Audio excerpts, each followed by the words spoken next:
ప్రభునందు ప్రియమైన దేవుని బిడ్డలారా, తోటి విశ్వాసులారా, గత దినాల్లో మనలందరినీ కాచి కాపాడిన దేవునికి మనందరి పక్షంగా నేను వందనాలు తెలియజేస్తున్నాను. వింటున్న వీక్షిస్తున్న మిమ్మల్ని నేను మనసారా అభినందిస్తూ, మీకు మీ కుటుంబాలకు దేవుడు సమస్తమైన క్షేమాన్ని దయచేయాలని మనస్ఫూర్తిగా కోరుతూ ప్రార్థిస్తున్నాను. ఈరోజు మన యొక్క ధ్యానవాక్య భాగంగా మత్తయి సువార్త 24వ అధ్యాయం 13-14 వచనాలు ధ్యానిద్దాం. అంతము వరకు సహించిన వాడెవడో వాడే రక్షింపబడును, మరియు ఈ రాజ్య సువార్త సకల జనులకు సాక్షార్థమై లోకమంతటను ప్రకటింపబడును, అటు తరువాత అంతము వచ్చును. ప్రార్థన చేసుకుందాం. కృపగలిగిన మా తండ్రి, మీ వాక్యాన్ని ధ్యానిస్తున్నాం. నా నోటి మాటలు, మా అందరి హృదయ ధ్యానములు మీ దృష్టికి అంగీకారయోగ్యంగా చేయమని యేసు నామమున వినయంగా బ్రతిమాలి వేడుకొనుచున్నాం తండ్రి, ఆమేన్. ప్రియులారా, ఈరోజు వినే వాక్యానికి గుడ్ న్యూస్, శుభవార్త అనే చిన్న క్యాప్షన్ పెట్టుకుందాం. శుభవార్త. చాలాసార్లు నా గురించి నేను, లేకపోతే మన గురించి మనం చాలా గొప్పగా అనుకుంటాం. ఎంత గొప్పగా అనుకుంటామంటే, నాలాంటి ప్రార్థనాపరుడు దొరకడు, నాలాంటి భక్తిపరుడు దొరకడు, నాలాంటి విశ్వాసయోధుడు దొరకడు. ఇలాగా మనలో ఉన్న చిన్న చిన్న గుణగణాలను చాలా పెద్దవిగా ఎందుకు ఆలోచిస్తామంటే, ఎవరినో పోల్చుకుంటాం, ఎవరినో చూచుకుంటాం.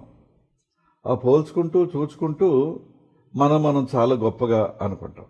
ఎంతవరకు వెళ్ళిపోతామంటే, అసలు నేను దేవునికి దొరకటం గొప్ప, దేవుడి అదృష్టం అంటాం. అది చూడండి, నేను దేవునికి దొరకటం దేవుడి అదృష్టం, ఆయన అదృష్టం చేసుకున్నాడు కనుక నాలాంటి భక్తుడు దొరికాడు అని మనం అనుకుంటాం. ప్రియమైన దేవుని వర్లారా, జాగ్రత్తగా గమనించండి. మత్తయి సువార్త 24వ అధ్యాయంలో అంతాన్ని గురించి చాలా చక్కగా వివరించబడిందండి. 24వ అధ్యాయం చదువుతుంటే క్రీస్తు వారు ఆ 24వ అధ్యాయం తన శిష్యులతో మాట్లాడుతున్నారు. క్రీస్తు వారు రాబోయే దినాల్లో భయంకరమైనటువంటి అంతం ఉంది, అంచేత వారిని ఆయన సిద్ధపరుస్తున్నారు, శిష్యుల్ని సిద్ధపరుస్తున్నారు దాన్ని ఎదుర్కోవటానికి, తట్టుకోవడానికి వీలుగా. ఒకసారి మనం కూడా జ్ఞాపకం చేసుకుని మన అంతం కూడా ఎలా ఉంటుందో మనకు తెలియదు కనుక ఈ వాక్యాన్ని ధ్యానం చేస్తున్నప్పుడు మన అంతాన్ని గురించి కూడా మనం జాగ్రత్త పడటం చాలా అవసరం అని. ఎందుకంటే క్రీస్తు తర్వాత 70వ సంవత్సరంలో యెరూషలేము నాశనం రోమన్ల వల్ల, రోమ ప్రభుత్వం వల్ల ఎలా జరగబోతోందో ప్రభువు ఇప్పుడే చూస్తున్నారు. ఆయన ఈ మాటలు చెప్తున్నప్పుడే, అంటే ఇంకొక 30-35 సంవత్సరాల తర్వాత ఏం జరగబోతుందో ఆయన ఇప్పుడే చూస్తున్నారు. కనుక ఆ రాబోయే దినాల్లో ఇలాంటి విపత్తు సంభవించబోతోంది కనుక మీరు జాగ్రత్తగా ఉండాలి, మెలకుగా ఉండాలి, దాన్ని ఎదుర్కోవడానికి సిద్ధపడుతూ ఉండాలి. వెన్నుచూపి దేవుని బిడ్డలాగా ఉండకుండా పారిపోకూడదు అనేటువంటి ఒక హెచ్చరిక ఆవేళ వారికి ఇస్తున్నారు. ఇదే హెచ్చరిక ఇవాళ మనకు కూడా. అయితే జరిగింది కనుక 30-35 ఏళ్ళు అని నేను అన్నాను, కానీ ఆ రోజున ప్రభువారు కాలాన్ని గురించి కానీ సమయాన్ని గురించి కానీ చెప్పలేదు. జరుగుతుంది అని మాత్రం చెప్పారు. అందుకనే ఈ 24వ అధ్యాయం 1వ వచనంలో క్రీస్తు ప్రభువారు దేవాలయంలో నుండి వెళ్ళిపోతున్నారు. అప్పుడు దేవాలయపు గొప్పతనాన్ని గురించి ప్రభు వారికి వారు చెప్తున్నారు. ప్రియులారా, దేవాలయం గొప్పతనం ప్రభువుకి తెలియదండి? దేవాలయం యొక్క ఔన్నత్యం, దేవాలయం యొక్క అవసరత ఇవన్నీ ప్రభువుకి తెలియదా? శిష్యులు చెప్తే గానీ ఆయనకు అర్థం కాదా? కానీ చెప్తున్నారు అంతే. ఇది కూడా మన బ్రతుకులకు ఒక ఉదాహరణ. చాలాసార్లు దేవునికి చెప్పే ప్రయత్నం చేస్తామండి, చెప్పొద్దండి. ఆయనకు అన్నీ తెలుసు. విశ్వాసంతో, నమ్మకంతో ప్రార్థన చేయటం అనేది మనం నేర్చుకోగలిగితే, దేవుని వాక్యాన్ని చదివినప్పుడు, దేవుని వాక్యం మనకి బోధిస్తున్నప్పుడు, ఇది నా జీవితానికి, నా కుటుంబానికి, లేదా నా సంఘానికి కూడా ఒక శుభవార్త, దీన్ని నేను సంపూర్ణంగా పరిపూర్ణంగా స్వీకరించాలి అనే ఆలోచనతో ముందుకు వెళ్ళాలని మీకు నేను మనవి చేస్తా ఉన్నాను.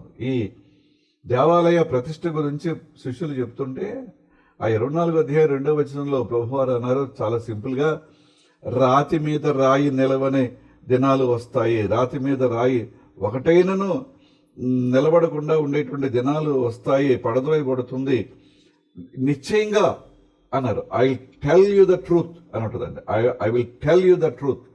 నిశ్చయంగా ఇది జరుగుతుంది, జరగబోతోంది అని ప్రభు చెప్పిన మాటలు. ఎందుకంటే యూదులకు ప్రాముఖ్యమైన ప్రదేశం ఏంటంటే దేవాలయం. వాళ్ళ ఆస్తులు పాస్తులు, వైభవం, విద్య, ధనం ఇవన్నీ చాలా ఉన్నాయి, అన్నీ ఉన్నాయి, తెలివితేటలు అన్నీ ఉన్నాయి. కానీ దేవాలయం దేవాలయం దేవాలయం అనేది వారి యొక్క ముఖ్యమైన ఉద్దేశం. ఎందుకంటే దేవుడు మానవులు కలుసుకునే ప్రదేశం ఇది. దేవాలయం అంటే దైవ మానవుల కలయిక ఇక్కడ జరుగుతుంది అనేది ఒకటి. రెండవది, చేసిన తప్పులకు ప్రాయశ్చిత్తం అనేది ఇక్కడే జరుగుతుంది అనేది రెండవది. మూడవది, ఆ ప్రాయశ్చిత్తానికి మేము బలులు అర్పించే స్థలం కూడా ఇదే అనేది. నాలుగవది, యాజకత్వం. సునగోగులు ఉన్నాయి వాళ్ళు, ఏ గ్రామంలో ఆ గ్రామంలో, ఏ పట్టణంలో ఆ పట్టణంలో ప్రార్థించడానికి, దేవుని ఆరాధించడానికి సునగోగులు, సమాజ మందిరాలు అనేవి ఉన్నాయి. కానీ యాజకుడు ఇక్కడ ఉంటాడు, అక్కడ సమాజ మందిరపు అధికారి ఉంటాడు, కానీ యాజకులు ఇక్కడ ఉంటారు యెరూషలేము దేవాలయంలో. కనుక యాజకత్వం ఇక్కడ జరుగుతుంది. ప్రజల హృదయానికి మూలాధారం దేవాలయం. ఇన్ని కారణాలు దేవాలయం చుట్టూ తిరుగుతూ ఉంటాయండి. అంచేత వారు దేవాలయాన్ని గురించి చాలా గొప్పగా అనుకుంటారు, ఆలోచన చేస్తారు. వారి ఆలోచనలు, వారి తలంపులన్నీ కూడా దేవాలయం చుట్టూ తిరుగుతూ ఉంటాయండి. కారణం ఏంటంటే దేవాలయాన్ని గురించి వారు ఎందుకు ఇంత ఎక్కువగా ఆలోచిస్తారంటే అసలు దేవాలయ నిర్మాణం కూడా చాలా గొప్పదండి. అందుకనే శిష్యులు దేవాలయాన్ని గురించి ప్రభువుకి ఎందుకు చెప్పాల్సి వచ్చిందంటే మొత్తం దేవాలయం అంతా కూడా పాలరాతితో నిర్మించబడింది. ఏమండి, ఆ పాలరాతి మీద బంగారపు రేగుతో పొదగబడింది. దేవాలయపు గోడలన్నీ కూడా బంగారపు రేగుతో పొదగబడ్డాయి. ఏమండి, ఆలయం చుట్టూ మంటపాలు కట్టారు. ఎందుకంటే ఆలయంలోకి వచ్చే ముందు కానీ, లేకపోతే ఆలయం నుంచి వెలుపలికి వెళ్లే ముందు కానీ ఆ మంటపాల్లో కాసేపు కూర్చుని దేవుని ధ్యానించడానికి, కొంతమంది పెద్దలు భక్తుల యొక్క ఆ మాటలు వినడానికి కొన్ని మంటపాలు, 5 మంటపాలు కట్టబడ్డాయండి. ఏమండి, ఒక్కొక్క మంటపంలో ఉన్నటువంటి స్తంభాలు 37.5 అడుగులు ఎత్తండి. 37.5 అడుగుల ఎత్తు అంటే ఇంచుమించుగా 3 అంతస్తుల పైన అనమాట అండి. 3 అంతస్తులు ఇంకొక సగభాగం అంత ఎత్తున్నటువంటి స్తంభాలతో నిర్మించబడ్డాయి. ఆ స్తంభాలు ఎంత పెద్దవంటే ఒకరికొకరు చెయ్య పట్టుకుని ఇలాగ ఒక కైవారంగా నిలబడితే ఎంత రౌండ్ వస్తుందో అంత రౌండ్, అంత కైవారం కలిగినటువంటి స్తంభాలు. 37.5 అడుగుల ఎత్తు. 3 మనుషులు ఇలాగా ఒకరినొకరు ఇలాగ చెయ్య పట్టుకుంటే ఎంత రౌండ్ వస్తుందో అంత రౌండ్ ఉన్నటువంటి దేవాలయాలు. ఇక ఆ దేవాలయ నిర్మాణానికి వాడబడిన మూలరాళ్ళు, పునాదులలో చుట్టూ దాని ఫౌండేషన్ కోసం వాడబడినటువంటి మూలరాళ్ళు ఒక్కొక్కటి 20 నుంచి 40 అడుగుల ఎత్తు ఉంటుందండి.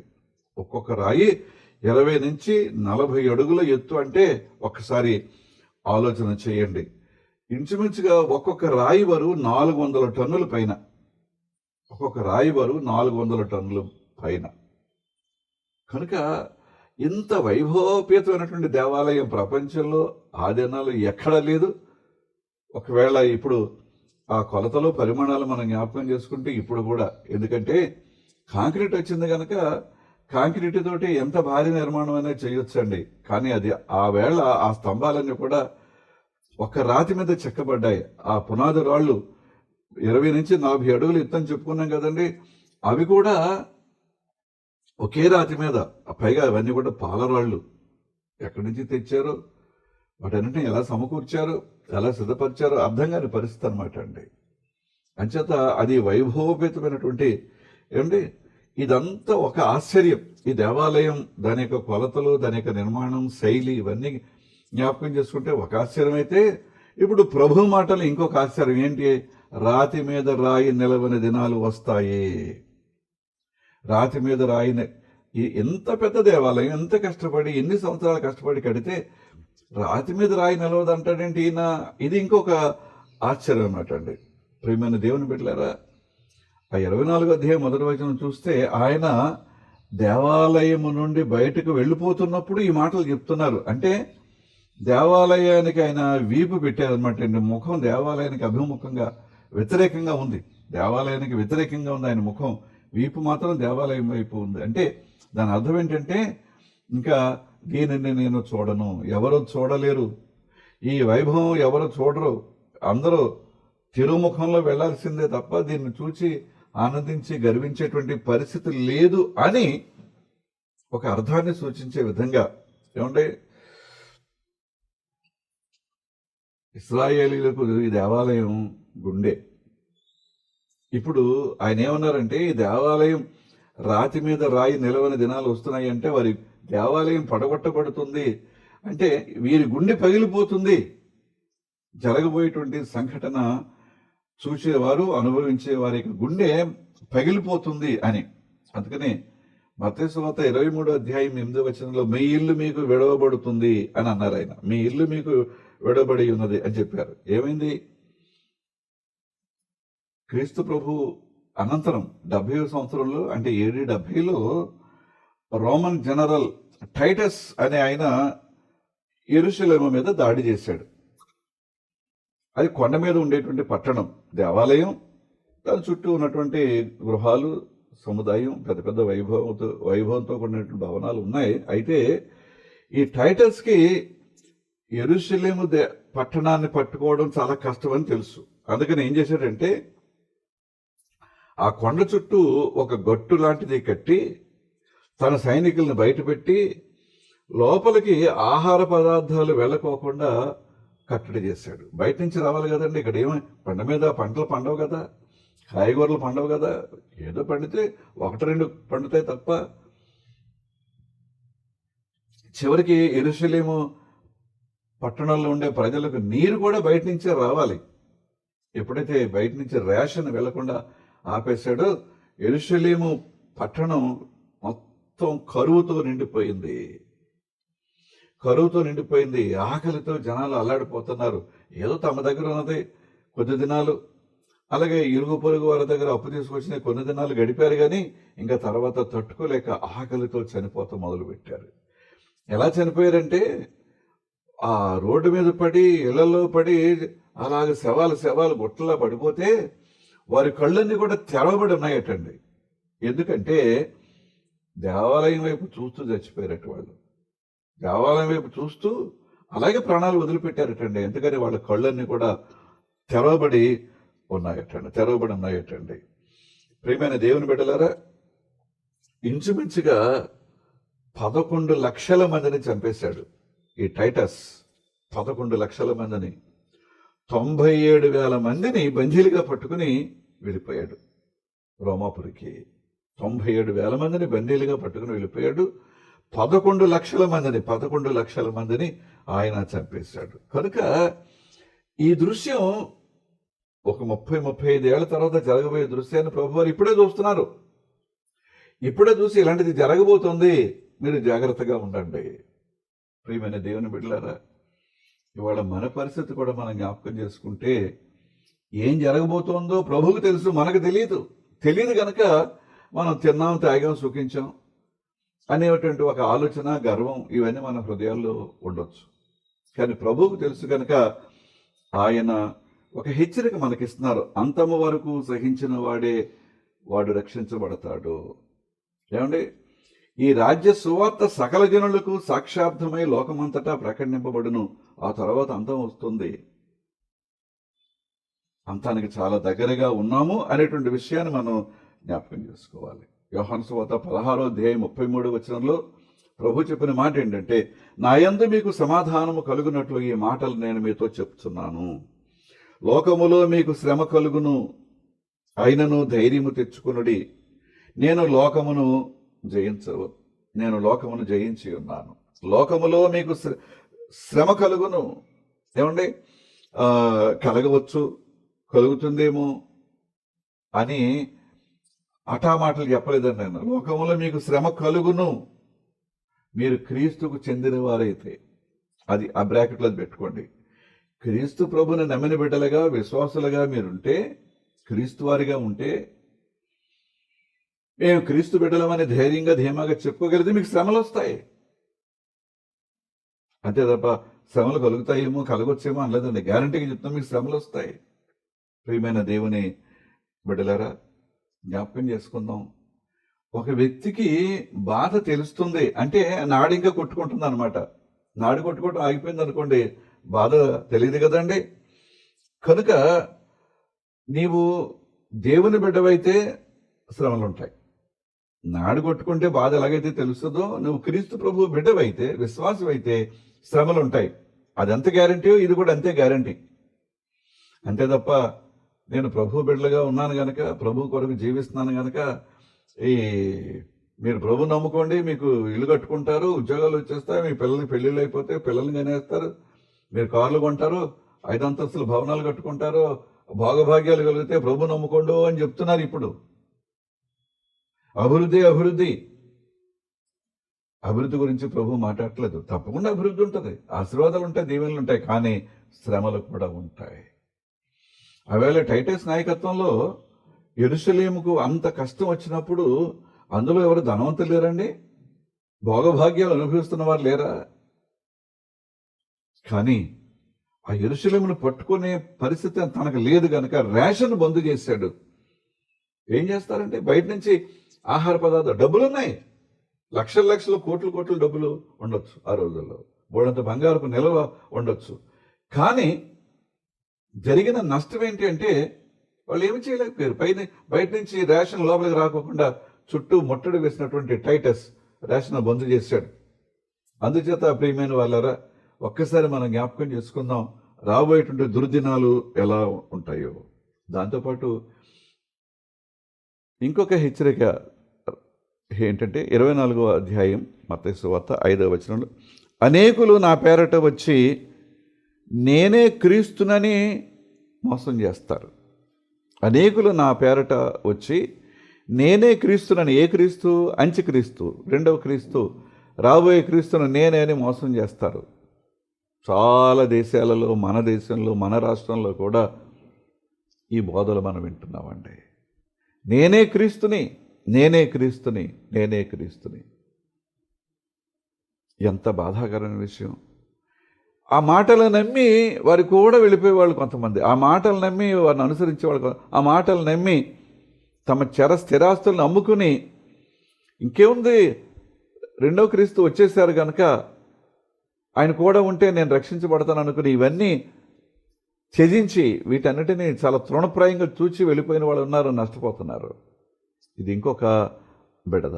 అందుకని 24వ అధ్యాయం 7, 8 వచనాలు చూస్తే, జనము మీదకి జనము, రాజ్యం మీదకి రాజ్యం లేస్తుంది.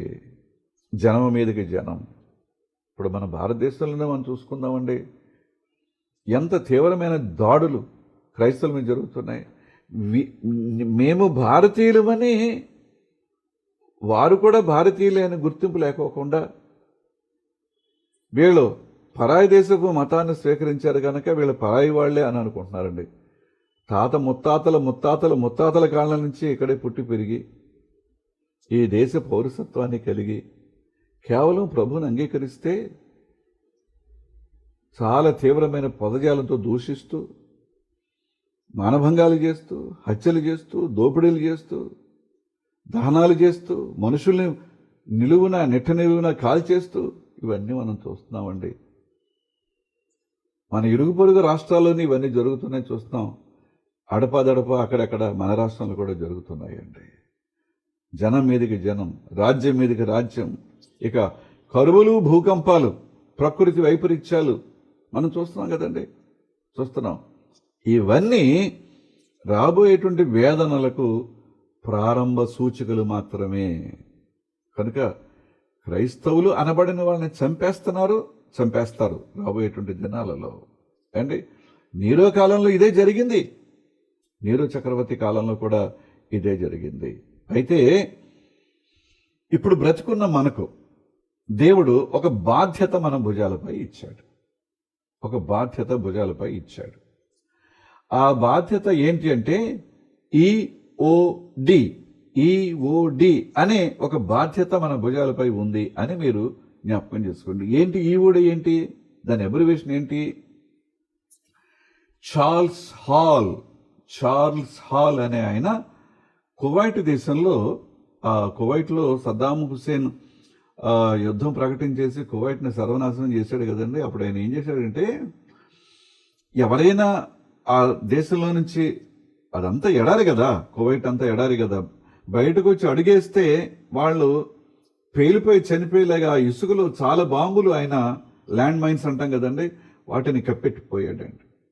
తర్వాత సద్దాం హుస్సేన్ గారు చనిపోయారు అనుకోండి, అది వేరే విషయం. ఆ ల్యాండ్ మైన్స్, ఈ చార్ల్స్ హాల్ అనే ఆయన ఒక పథకాన్ని ప్రవేశపెట్టాడు. EOD, explosive ordnance demolition. అంటే ఆయన ఈ ఇసుకలో పాతి పెట్టబడినటువంటి ల్యాండ్ మైన్స్ ని కనుగొని వాటిని నిర్వీర్యం చేయటం ఈయనకి ఉద్యోగం. వారానికి $1,500 తీసుకునేవాడు ఈయన. కొంత టీం ఆ ల్యాండ్ మైన్స్ ని వెతుకుతూ వాటిని డిస్ట్రాయ్ చేస్తూ కువైట్లో ఉండేటువంటి ప్రజలకు తగిన క్షేమాన్ని ఇవ్వటం.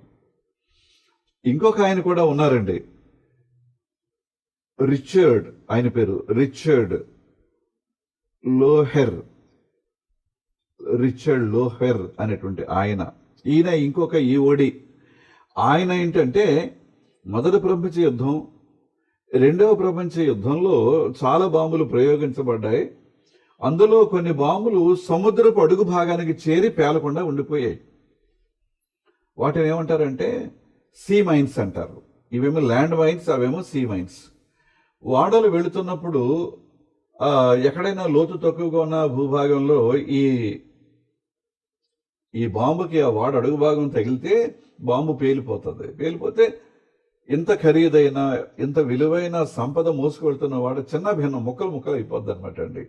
కనుక ఈ రిచర్డ్ లోహెర్ అనేటువంటి ఈయన ఒక ఈఓడి ఏంటంటే, తన బృందంతో సముద్రపు అడుగు భాగానికి వెళ్ళి ఎక్కడైతే పేలకుండా ఉండిపోయినటువంటి బాంబులు ఉన్నాయో వాటిని వెలికితీసి నిర్వీర్యం చేసి ప్రయాణం చేయబోయేటువంటి వాడలకు తగిన క్షేమాన్ని ఇవ్వటం కోసం ఈయన నడుం కట్టుకున్నాడు. ఈయనకి కూడా కొన్ని దేశాల వారు కొంత జీతాన్ని ఇవ్వటం మొదలుపెట్టారు.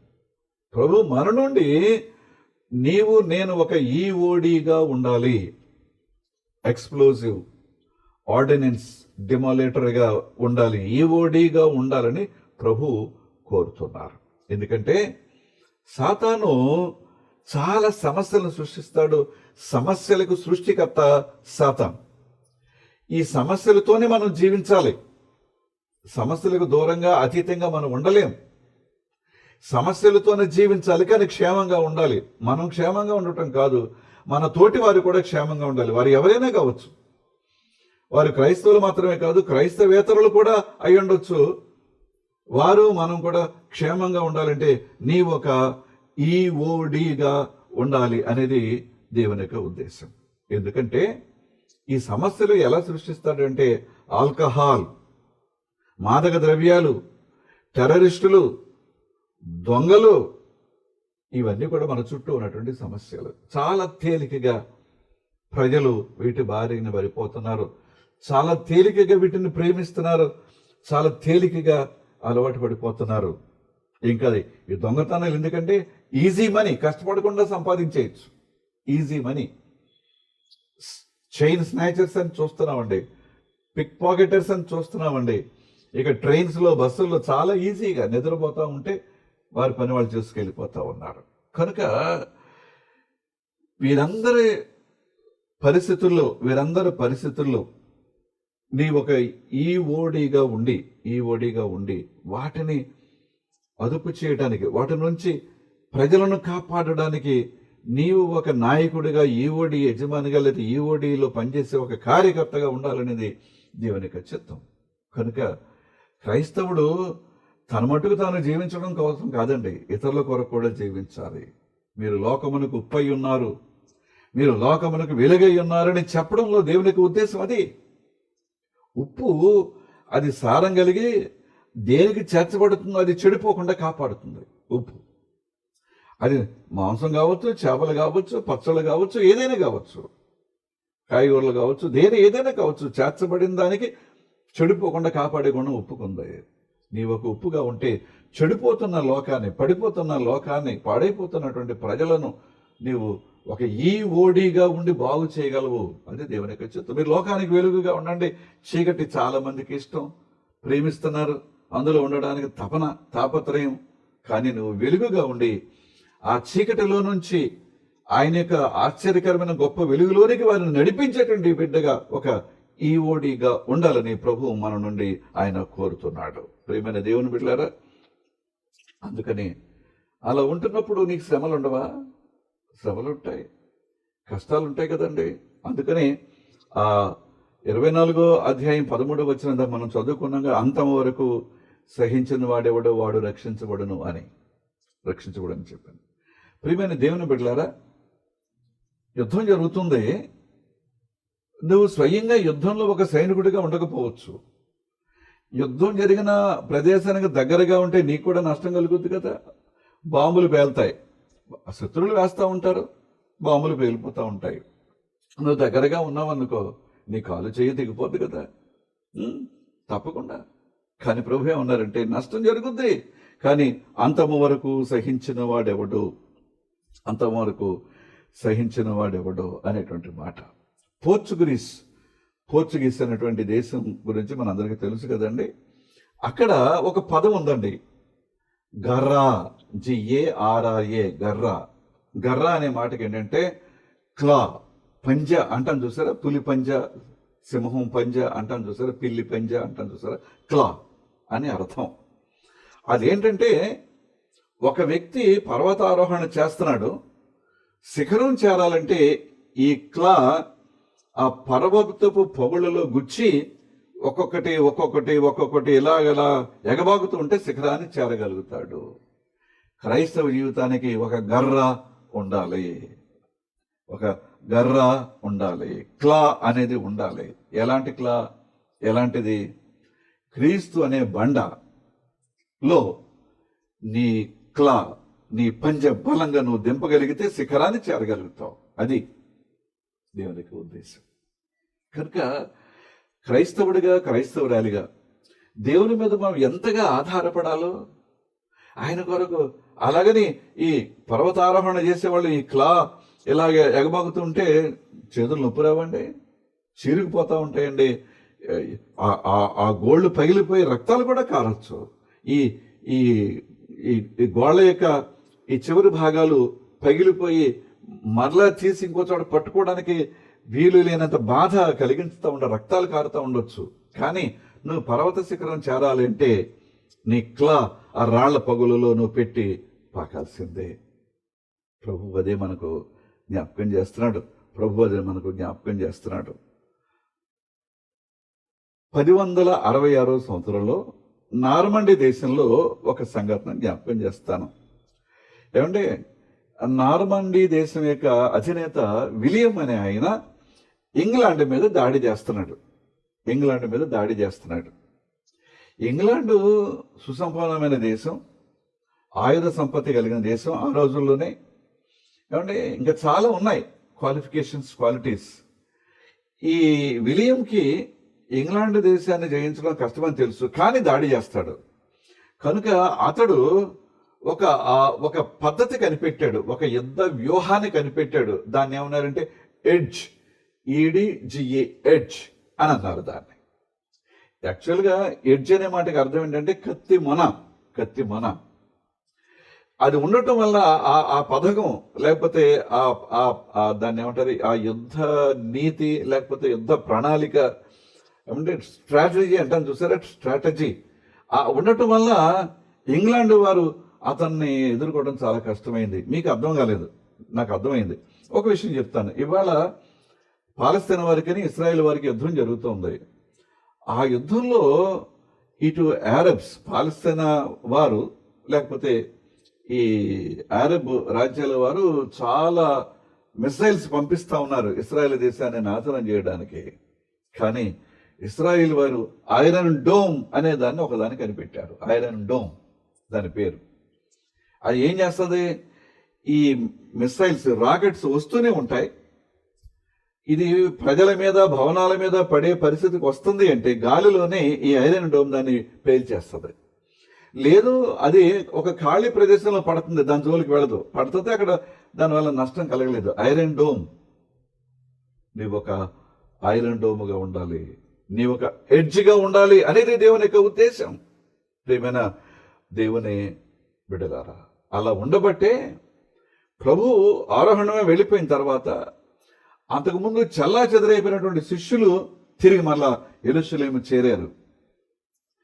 ఎక్కడైతే చివరి రాత్రి భోజనం ఆచరించారో ఆ మేడ గదిలోకి ఈ 11 మంది ప్లస్ ఇంకొక ఆయన చేర్చుకున్నారు, వీళ్ళు ఆ మేడ గదిలోకి చేరారు.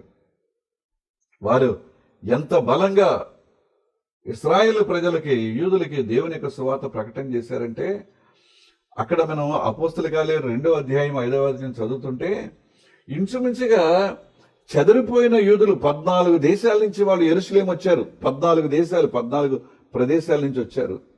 వారి భాష వీరికి తెలియదు, వీరి భాష వారికి తెలియదు. వారు ఇప్పుడెప్పుడో చెదిరిపోయారు, అక్కడ సెటిల్ అయిపోయారు. వాళ్ళు వచ్చారు. వాళ్ళందరికీ కూడా సువర్తమానం ప్రకటింపబడింది. వందల వేల మంది ప్రభువును రక్షకుడిగా వారు అంగీకరించారు. ప్రియమైన వాళ్ళారా, అందుకనే 1 తెస్సలోనిక పత్రిక 4వ అధ్యాయం 16వ వచనం, 1 తెస్సలోనిక పత్రిక 4:16 ఆయన అంటాడు, ఆర్భాటముతోను ప్రధాన దూత శబ్దముతోను దేవుని బోరతోను పరలోకము నుండి ప్రభు దిగివచ్చును. ఆయన వస్తారు. కనుక ఒక దిగి రాబోయేటువంటి ప్రభు ఇచ్చేటువంటి ధైర్యం ఏంటంటే, నో మోర్, మీకు ఇంక ఉండదు. ఏంటి ఉండదు? నో మోర్ లోన్లీనెస్, ఇక నుంచి మీరు ఒంటరి వాళ్ళు కాదు. నో మోర్ టీయర్స్, ఇక మీకు కన్నీరు ఉండదు. నో మోర్ డెత్, ఇక మీకు మరణ భయం ఉండదు. నా యందు ఉంటే మీరు తిరిగి మరలా బ్రతుకుతారు. నాతో కలిసి ఆ సింహాసనం మీద వేల వేల సంవత్సరాలు మీరు కూడా పరిపాలన చేయగలిగే స్థోమత కలిగి ఉంటారు. నో మోర్ సాడ్నెస్, ఇక మీకు విచారం అనేది, బాధ అనేది ఉండదు. ఏడుపు అనేది ఉండదు. No more, no more. దేవుని బిడ్డలారా, ఒకసారి జ్ఞాపకం చేసుకుందాం. అయితే లోకం కొరకు జీవించే వారికి ఇది ఒక బ్యాడ్ న్యూస్ అండి. రాబోయే లోకం కొరకు జీవించే వారికి ఇది ఒక గుడ్ న్యూస్. ఆ గుడ్ న్యూస్ మనకి ఇస్తున్నాడు. కనుక ఈ లోకం కోసం మనం ఆలోచన చేయొద్దు. రాబోయే లోకం కొరకు మనం ప్రార్థన చేద్దాం, ప్రయత్నం చేద్దాం. ఇవన్నీ ప్రభు చెప్పినట్టుగా ఒక ఈఓడిగా ఉండడానికి ప్రయత్నం చేద్దాం. ప్రార్థన చేసుకుందాం. కృపామయుడ గొప్ప దేవానికి వందనాలు నాయన. మీరు మాకు ఇచ్చిన వాక్యం కొరకే వందనాలు నాయన. విన్న వాక్యాన్ని మా హృదయంలో మేము బదులుపరుచుకుని క్రీస్తు కొరకు నేను కూడా ఒక ఈఓడిగా ఉండాలి. లోకంలో చాలా ఇవేవో జరుగుతున్నాయి. చాలామంది వాటికి అలవాటు పడుతున్నారు, బానిసలు అయిపోతున్నారు.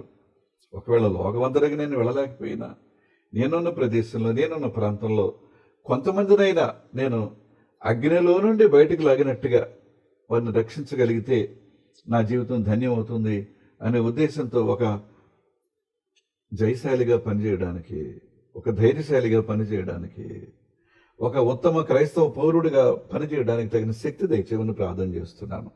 మా కుటుంబాలన్నింటినీ కూడా దీవించిన ఆయన, వారి యొక్క ఉద్యోగాలు, దైనందిన జీవితం, గృహ కార్యక్రమాలు, కార్యకలాపాలు, వృత్తి, వ్యాపారం, వ్యవసాయం, వీటన్నిటిలో కూడా తోడుగా నడిపించు. బిడ్డలకు చదువులు సహాయం చేయి. తెలివితో, జ్ఞానంతో నింపండి. ఆరోగ్యాన్ని ఇవ్వండి. బిడ్డలకు మంచి స్నేహితుల్ని దయచేయను ఆయన. విదేశాల్లో ఉండే బిడ్డల కుటుంబాలను కూడా దీవించు తండ్రి. మీ కృపాక్షములు వారికి కూడా దయచేయి. సంఘాలు ఉన్న కాపర్లు, సంఘ బిడ్డలు, విశ్వాసులు, వాక్య సేవకులు, బోధకులు, బోధకురాండ్రు, సువార్త పరిచారకులు, గాన సువార్త పరిచయం చేసేటువంటి వారు, వీరందరూ కూడా దీవించి వీరి ద్వారా సమీపంలో ఉండే వారి యొక్క జీవితాలలో గొప్ప చైతన్యం మీరు తెచ్చి వారందరూ కూడా రక్షింపబడడానికి సహాయం చేయి. మా రాష్ట్రాన్ని, దేశాన్ని కూడా దీవించును ఆయన. ఆశీర్వదించండి తండ్రి. ఈ పరిచర్యను దీవించిన ఆయన, ఈ పరిచర్యను ఆశీర్వదించు తండ్రి. ఇంకెంతకాలం ఈ పరిచర్య, జీవవాక్య ధ్యానాల పరిచర్య కొనసాగాలో మీకు తెలుసు ఆయన, నాకు తెలియదు. కానీ ఈ పరిచర్యను కొనసాగించడానికి తగిన శక్తి తెచ్చేయమని సహకరిస్తున్న మా బిడ్డలు రాజేష్ కొరకు, రాజా కొరకు ప్రార్థన చేసుకుంటున్నాను. వారిని ఆశీర్వదించునైనా. అలాగే వీక్షిస్తున్న మా కుటుంబాలన్నింటినీ కూడా దీవించుమని యేసునామమున వినయంగా బ్రతిమాలి వేడుకొనుచున్నాం తండ్రి. ఆమేన్. పరలోకమందున్న మా తండ్రి, మీ నా పరిశుద్ధపరచు రాజ్యం వచ్చును గాక, మీ చిత్తం పరలోకమందు నెరవేర్చుకున్న భూమి యందు నెరవేరును గాక. మనదనాహారం నేడు మాకు దయచేయి. మడల అపరాధం చేసిన వారు మేము క్షమించిన ప్రకారం అపరాధములు క్షమించము. సోదరులను ఏకాదశుని తప్పించము. రాజ్యము, శక్తి, మహిమ నిరంతరము నీవే ఉన్నావు తండ్రి. ఆమేన్. మన తండ్రి అయిన దేవుని నుండి, ప్రభువైన క్రీస్తు నుండి, పరిశుద్ధాత్మ నుండి కృపయ సమాధానం మీకు కలుగును గాక. ఆమేన్. మరొక మంగళవారం కలుసుకుందాం. అంతవరకు సెలవు. జీవవాక్య